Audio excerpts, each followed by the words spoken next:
Welcome again dear students. एक बार फिर आप सभी का मैं दोबारा स्वागत करता हूं हमारे स्टडी वैन यूट्यूब चैनल पर। कल हमारा पार्ट वैक्सीन से पहले पहले तक कंप्लीट हो गया था। हम लोग अब आज इस पार्ट में आगे पढ़ेंगे वैक्सीन के बारे में। देखिए, वैक्सीन जो होती है सबसे मेनली हम लोग जब वायरस से ग्रसित हो जाते हैं या वायरस से कोई भी वायरस जो होता है उसको मारने के लिए हम लोगों को वैक्सीन का ही प्रयोग करना पड़ता है। जैसे कि इसका बहुत ही इम्पोर्टेंट एग्जाम्पल आप सभी के सामने अभी ही आके चुका है। कोरोना जो वायरस था वो एक वैक्सीन के थ्रू ही हम लोग उससे निजात पाए हैं। Why are the childrens infants given vaccination, क्यों छोटे बच्चों को टीके लगाए जाते हैं या वैक्सीनेशन हम उसे इंग्लिश में बोलते हैं, क्यों दिए जाते हैं।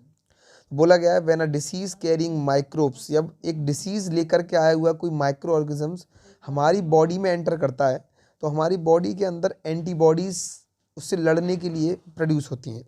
The body also remember how to fight the microbes, body को ये भी पता है कि कैसे माइक्रोब से लड़ना है। इफ़ इट एंटर्स अगेन, तो वो दोबारा कब आएंगे और उनसे किस तरीके से लड़ना है। If dead or weakened microbes are introduced into a healthy body, अगर हम अपनी हेल्दी बॉडी में डेड या कह सकते हैं आपकी मरा हुआ एक वायरस डाल दें तो हमारी बॉडी उसको आइडेंटिफाई कर लेगी, समझ लेगी और अपने अंदर एक एंटीबॉडीज़ नाम की एक चीज़ें बना लेगी। The body fight and kill the invading bacteria by producing suitable antibody, अब बॉडी अपने अंदर खुद से कुछ एक एंटीबॉडीज़ क्रिएट कर लेती है जिनके थ्रू हमारी बॉडी अपने आप को बचा सकती है। The antibodies remain in the body and we are protected, हमारी एंटीबॉडीज़ बनती हैं बॉडी के अंदर और हमें रिमेन प्रोटेक्ट करके रखती हैं from the disease causing microbes, जितनी भी डिसीज़ कॉजिंग माइक्रोब्स हैं उनसे। This is how a vaccine work, और ये किस तरीके से वैक्सीन काम करती है वो यही प्रोसेस है। Several disease including the cholera, tuberculosis, small pox, hepatitis, बहुत सारी ऐसी बीमारी हैं जिनका सिर्फ और सिर्फ इलाज वैक्सीनेशन होता है।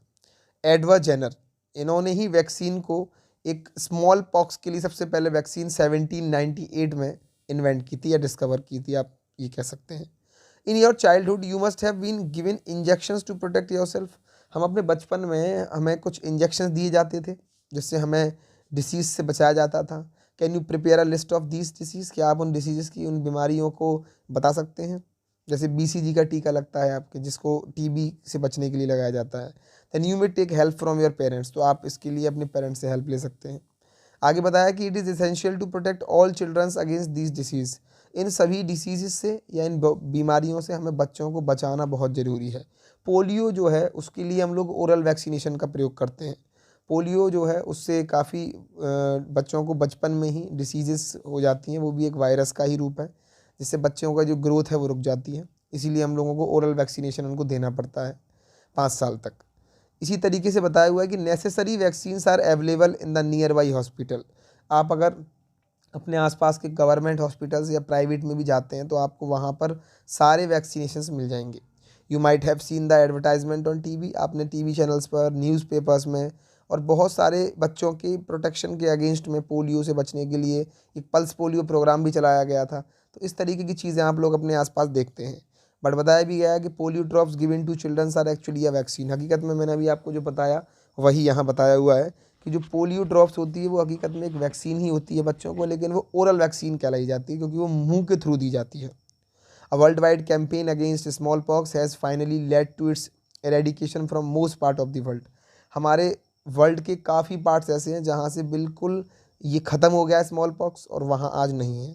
These days vaccines are made on a large scale for from micro organisms को या उनको हमारी बॉडी के अंदर प्रोटेक्ट करने के लिए, जानवरों को बचाने के लिए बीमारियों से हमारे शरीर में वैक्सीनेशन लगाया जाता है जिससे हम लोग बच सकें। अब हम लोग बात करते हैं इंक्रीजिंग सॉइल फर्टिलिटी, कैसे हमारे सॉइल जो है उसकी फर्टिलिटी बढ़ती जा रही है या कैसे हम उसको बढ़ा सकते हैं। कह रहा सम बैक्टीरियाज, कुछ ऐसे बैक्टीरिया होते हैं जिनको हम लोग फिक्स कर सकते हैं नाइट्रोजन प्रोसेस के through for atmosphere to rich enrich soil with nitrogen and increase its fertility. अब आप ये प्रोसेस भी जानते हो, इसको हम बोलते हैं नाइट्रोजन फिक्सेशन का प्रोसेस, जिसमें जो रूट मॉड्यूल्स होते हैं, सबसे नीचे जो रूट होती हैं जड़ के अंदर, वहाँ पर फिक्सेशन होना शुरू होता है नाइट्रोजन का। These microbes are commonly called biological nitrogen fixers, इनको हम लोग मेनली बायोलॉजिकल नाइट्रोजन फिक्सर्स भी कह सकते हैं। देखिए ये वर्ड जो दिया हुआ है बायोलॉजिकल नाइट्रोजन फिक्सर्स, ये मेन वर्ड है। और आगे चलते हैं हम लोग, यहाँ देखिए the nitrogen fixing blue green alga, ये ब्लू ग्रीन एल्गे है, ये दिखाई हुई है आपको किस तरीके से, ये फिट पिक्चर है इसकी। अब हम आगे चलते हैं, क्लीनिंग द एनवायरनमेंट, एनवायरनमेंट को साफ सुथरा, हमारे पर्यावरण को साफ सुथरा कैसे रखा जाए। बूझो और Paheli has observe and school gardener making manure, Boojho और पहेली जो है एक स्कूल के गार्डनर को यानी कि माली को देख रहे हैं कि वो खाद बना रहा है, अलॉन्ग विद देयर फ्रेंड्स, अपने दोस्तों के साथ। The collected waste of plants, उन्होंने अपने दोस्तों के साथ प्लांट्स का कुछ वेस्ट, कुछ वेजिटेबल्स का, कुछ फ्रूट्स, कुछ आसपास के घरों से गार्डन से लेकर आते हैं। दे पुट देम इन पिट, उन्होंने एक गड्ढे में उनको डाल दिया, यानी कि एक तरीके से वेस्ट डिस्पोजल किया। आफ्टर सम टाइम, यानी कुछ समय बाद ही, it decomposed and got converted to manure, कुछ समय बाद वो डिकम्पोज हो जाता है और मैन्योर में कन्वर्ट हो जाता है, यानी खाद में। बूझो और Paheli wanted to know how this had happen, Boojho और पहेली को ये जानना था कि ये हुआ कैसे। तो इस एक्टिविटी में यही बताया है, take 2 pots and fill each pot half with soil, बताया कि 2 पॉट्स आप लीजिए और फिल करिए उस पॉट को, हर एक पॉट को सॉइल से आधा, मार्क करिए उस पर ए और B, put plant waste in the pot A and things like polythene bag, empty glass bottles and broken plastic toy in pot B, B pot में आप टोटली प्लास्टिक से बनी चीज़ें डाल दीजिए और ए पॉट में आप सारी ऐसी चीज़ डाल दीजिए बायोडिग्रेडेबल है। अब उनके अंदर पुट द पॉट्स असाइड, उनको थोड़ा सा साइड रख दीजिए, उनको 3 से 4 हफ्ते बाद देखिएगा क्या दिखता है। बताया कि do you find any difference in the contents of the 2 pots, आपको इन दोनों पॉट्स के अंदर कोई डिफरेंस दिखा। अगर कह रहे हैं कि अगर ऐसा है then what is the difference, तो हकीकत में डिफरेंस क्या है। यानी you will find that plant waste in pot A, यानी ए पॉट में जो प्लांट वेस्ट था वो डिकम्पोज हो चुका है, यानी बिल्कुल ख़त्म हो चुका है, सड़ चुका है। हाउ डिड दिस हैपन, ये हुआ कैसे। तो बताया कि the plant waste has been converted into manure by the action of microbes, यानी छोटे छोटे जो माइक्रोब्स हैं उन्होंने उस पर रिएक्ट किया, उसमें केमिकल रिएक्शन हुआ और उसके थ्रू वहाँ से हीट जनरेट हुई और वो चीज़ जो उस पिट्स में पड़ी हुई थी वो सारी किस में कन्वर्ट हो गई, मैन्योर में।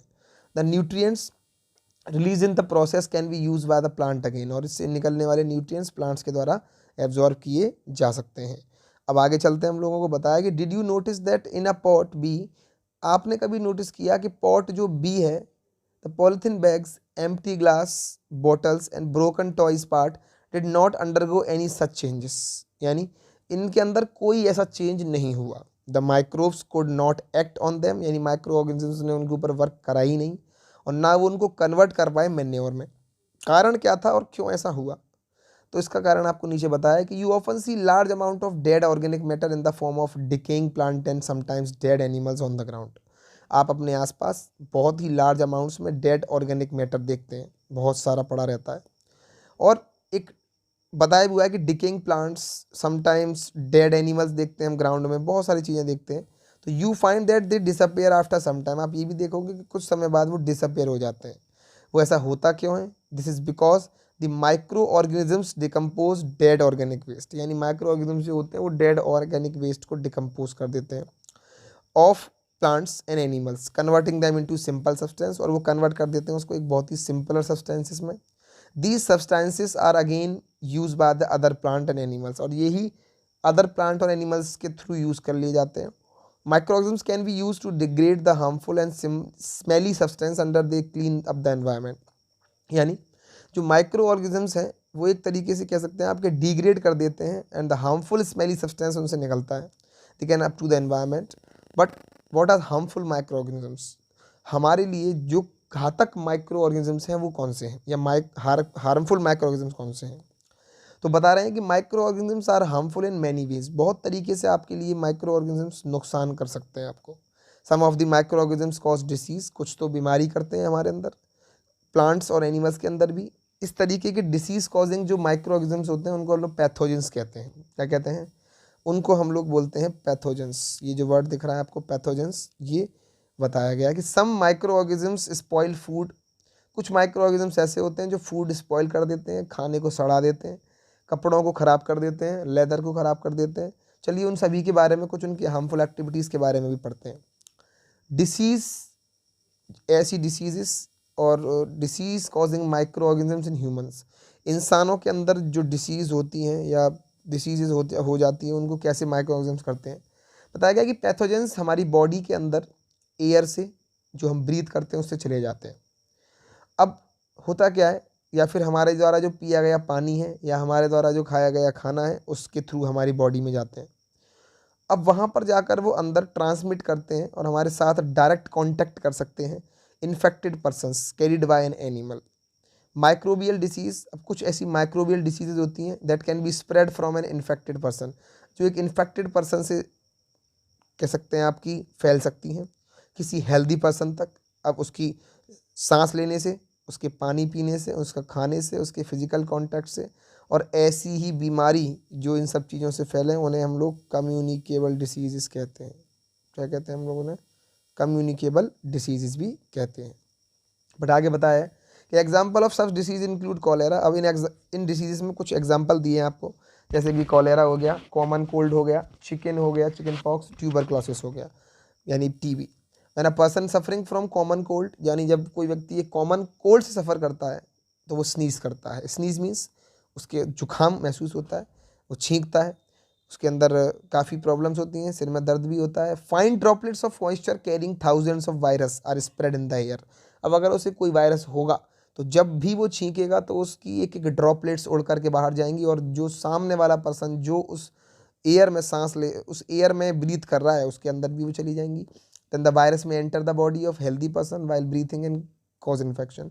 सांस लेते समय वो चला गया उसके अंदर और उसको उसकी बीमारी ट्रांसफ़र हो गई। ऐसी तरीके से वो कम्युनिकेबल डिसीज़ बन चुकी है। Then how do you prevent the spread of communicable disease. अब लेकिन हम लोग बचा कैसे सकते हैं कि कम्युनिकेबल डिसीज़ ना फैले। तो इसका इलाज है, आप अपने जब भी आपको छींक आए या छींकें आप, तो आप अपने मुंह पर हैंडकरचीफ रखें यानी कि रुमाल रखें, अपने माउथ को, अपनी नोज़ को ढक कर रखें, या कोई और भी ऐसा कर रहा है तो उसको बताएं कि आप वो अपने मुंह पर हैंडकरचीफ रखें। There are some insects and animals which act as carriers. Carriers, what is this words mean, what is the meaning of this word carrier? ये वर्ड आया कैरियर्स। देखिए कैरियर्स का मतलब होता है कि कुछ ऐसे माइक्रोब्स या ऐसी कुछ चीज़ें होती हैं, इंसेक्ट और एनिमल्स होते हैं जो कैरियर्स, मतलब हो गया कि प्रवाहक होते हैं, बीमारी को एक जगह से दूसरी जगह ट्रांसफ़र करने में मदद करते हैं। अब हम यहाँ बात करते हैं जैसे house fly is one such carrier. House fly इनमें से एक है जो घर में नॉर्मल मक्खी आप देखते हैं। The fly sit on the garbage and animal extract. Animals द्वारा निकला हुआ एक्सट्रैक्ट फ्लाइज वहाँ जाकर बैठती हैं, वहाँ से गंदगी लेकर आती हैं और आपके खाने पर या आपके द्वारा सेवन की जा रही कोई भी चीज़ पर बैठ जाती हैं। Pathogen stick to their bodies, और जो उसमें से छोटे छोटे माइक्रो ऑर्गेनिजम्स उसकी बॉडी पर चिपक जाते हैं, और जब वही उड़ करके आपके अनकवर्ड फूड पर आके बैठते हैं तो वो सारे पैथोजन उस खाने में ट्रांसफ़र कर देती हैं। इसी तरीके से हम लोग उस कंटेमिनेट फूड को खा लेते हैं और हम बीमार पड़ जाते हैं। So it is advisable to always keep food cover. ये एडवाइजेबल है कि आप हमेशा खाना ढक कर रखें, अवॉइड करें अनकवर खाने को खाना। और बहुत सारा ऐसे एग्जांपल्स भी हैं इसके जिससे बीमारी फैल सकती है, जैसे फीमेल एनाफिलिस मॉस्किटो जो एक बहुत ही मेन, आपको कह सकते हैं एक मेन पैरासाइट है मलेरिया का। प्लाज्मोडियम फीमेल एंडिस मॉस्किटो जो होती है वो इस डेंगू फीवर को एक जगह से दूसरी जगह ले जाने का काम करती है। And how can we control the spread of malaria और डेंगू। कैसे बचा जा सकता है मलेरिया और डेंगू से? तो कह रहे हैं why does the teacher keep telling us not to let water collect anywhere in the neighbourhood. अब पहेली का एक सवाल है कि इसके टीचर इसको बार बार ये बोलते हैं कि क्यों हम लोगों को अपने घर के आसपास जगह जगह पानी कलेक्ट नहीं होने देना चाहिए। तो इसका रीज़न है कि all mosquitoes breed in water. सारे मच्छर पानी में ही पनपते हैं। Hence one should not let water collect anywhere in coolers tyres. इसीलिए आपको कहीं भी पानी इकट्ठा नहीं होने देना चाहिए, भले ही कूलर हो, टायर हो, फ्लावर पॉट हो या बहुत सारी कोई भी चीज़ जहाँ जिस कंटेनर में पानी इकट्ठा हो सकता हो। By keeping the surroundings clean, आप अपने आसपास सफाई रखें, साफ़ सुथरा रखें, सूखा रखें, जिससे कि आप प्रिवेंट कर सकें कि मॉस्किटोज़ वहाँ ब्रीड ना करें। Try to make a list of measures which help to avoid the spread of malaria. और आप भी अपनी तरफ से कुछ ऐसे मेजर्स बताइए जिनसे कि मलेरिया वगैरह रोका जा सकता है। देखिए यहाँ एक some common human disease caused by microorganism दे रखी हैं, जैसे ट्यूबरक्लोसिस दी हुई है। यहाँ एक ये सारी जो बीमारियाँ हैं यहाँ दिखाई हुई हैं, जैसे ट्यूबरक्लोसिस दी हुई है आपको। और ट्यूबरक्लोसिस जो है वो बीमारी जो है वो किससे, बैक्टीरियाज के थ्रू हो रही है। तो यहाँ बैक्टीरियाज, वायरस, सारी चीज़ें दी हुई हैं आपको। साथ ही में आगे और बता दूंगा मैं आपको यहाँ कि जो ये है एयर वगैरह किसके कॉन्टैक्ट से ज़्यादा फैल रही हैं, ये सारी चीज़ें ये बताई हुई हैं आपको इसमें। और भी काफ़ी चीज़ें बताई हुई हैं यहाँ कि इनको हम लोग इनसे बच कैसे सकते हैं, तो इसके प्रिवेंटिव मेजर्स भी दिए हुए हैं आपको सारी चीज़ों के। तो यहाँ बताया कि ट्यूबरक्लोसिस एक बैक्टीरिया से फैलने वाली बीमारी है, ये हवा से ट्रांसमिट हो सकती है। मेलेसिस भी एक वायरस के थ्रू होती है, बट ये एयर के कांटेक्ट से भी हो सकती है। चिकन पॉक्स भी वायरस है, एयर और कांटेक्ट। पोलियो वायरस से, एयर और वाटर। यानी इससे, लेकिन इससे बच कैसे सकते हैं, तो कह रहा है कि keep the patient in complete isolation.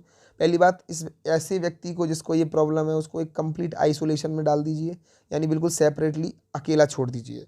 Keep the personal belongings of the patient away from those of the others. उसकी सारी पर्सनल चीज़ें, उसके द्वारा यूज़ हो रहा टावल वगैरह सब कुछ अलग कर दीजिए, टूथब्रश वगैरह सब। Vaccination to be given at the suitable age, और उसको एक सुटेबल एज पर वैक्सीनेशन मिल जाना चाहिए था। कॉलेरा हो गया, टाइफाइड हो गया, ये दोनों चीज़ बैक्टीरिया से फैलती हैं और ये आपके खाने और पानी के साथ आती हैं। इससे बचना है तो मेंटेन करिए अपनी पर्सनल हाइजीन को, गुड स्टेशनरी हैबिट्स को, कंज्यूम प्रॉपरली कुक्ड फूड, हमेशा पका खाना खाइए, बॉइल्ड ड्रिंकिंग वाटर पीजिए, यानी कि गर्म करके पानी पीजिए, जिससे कि आपको वो चीज़ें या जो पैथोजेंस या जितनी भी बैक्टीरियाज हैं वो सब मर जाएं। हेपेटाइटिस ए और हेपेटाइटिस बी, ये दोनों ही एक प्रकार के वायरस के थ्रू हैं, वाटर में से ट्रांसमिट होते हैं, और ड्रिंक करिए इससे बचने के लिए पानी को हमेशा बॉईल करके। वैक्सीनेशन इसका इलाज है ही। मलेरिया आपको प्रोटोजोआ से होता है, मॉस्कीटो होती है उसके थ्रू। इसके अंदर हम कह सकते हैं यूज़ मॉस्कीटो नेट, या तो आप मच्छरदानी लगा कर सोएं, या फिर आप स्प्रे करें इंसेक्टिसाइड्स अपने आसपास, जिससे कि ब्रीडिंग कंट्रोल हो सके मॉस्कीटोज़ की। Not allowing water to collect in the surrounding, जिससे कि आसपास पानी इकट्ठा नहीं हो। अब आगे चलेंगे, हम लोग बताया कि some of the common disease affecting humans, कुछ ऐसे कॉमन डिसीजेस जो ह्यूमंस को अफेक्ट करते हैं, their mode of transmission and few general methods also. तो चलिए टेबल 2.1 में आप ये चीज़ पढ़ चुके हैं कि किस तरीके से हम लोग ट्रांसमिशन रोक सकते हैं, और उसके बारे में भी आपको बताया भी हुआ है। Diseases causing micro organisms in animals, इसे हम लोग नेक्स्ट वीडियो में कवर करेंगे। और यहाँ तक जो भी चीज़ें आपको क्लियर हो गई हैं, मुझे लगता है सारी चीज़ें आपको क्लियर ही होती हुई चली हैं। कोई भी डाउट हो तो आप कमेंट बॉक्स में ज़रूर बताएं मुझे। और कैसा लगा आपको वीडियो, इस चीज़ को लाइक करके, शेयर करके और चैनल को सब्सक्राइब करके बताएं। ज़्यादा से ज़्यादा शेयर करें वीडियो को, जिससे कि जिस व्यक्ति तक जिसको इसकी ज़रूरत हो वहाँ तक ही पहुँच सके। और वीडियो हमारी देखते रहिए। धन्यवाद।